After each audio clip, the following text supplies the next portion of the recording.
Steve, it won't come as a surprise that Washington has relatively more stringent gun laws in the state. One expert who has decades of research says Texas could have done more.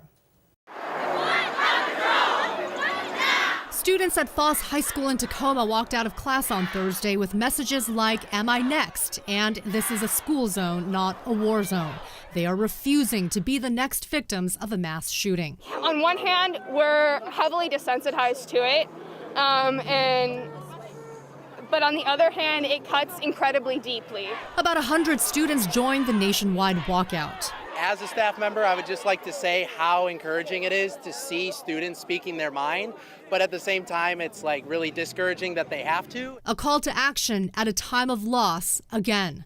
Dr. Frederick Rivara gets their concern. I think that we have to view these deaths as preventable. Rivara is a professor of pediatrics at UW and director of the school's firearm research program. He says Washington has taken strides to prevent gun violence with various laws, pointing out Texas hasn't. I wish that the Governor Abbott and the state legislators would look themselves in the mirror and realize that they could have prevented these. In Washington, there are universal background checks, a ban on high-capacity magazines, and in 2016, voters passed an initiative on extreme risk protection orders, known as ERPOs, which allow family members and law enforcement to request a court order that prevents someone from accessing guns if they're worried the person might be at risk of harming themselves or others.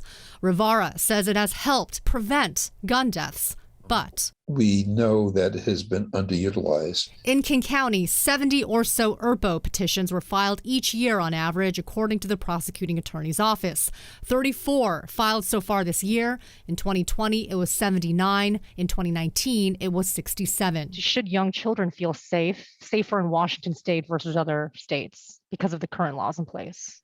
I think they should. I think that we've made a huge advance in the last few years to try to protect people in this state. He says it's an important message for children. To reassure them that we've done everything we can to keep them safe. And kids are listening and pleading for all the help they can get. It's incredibly heartbreaking.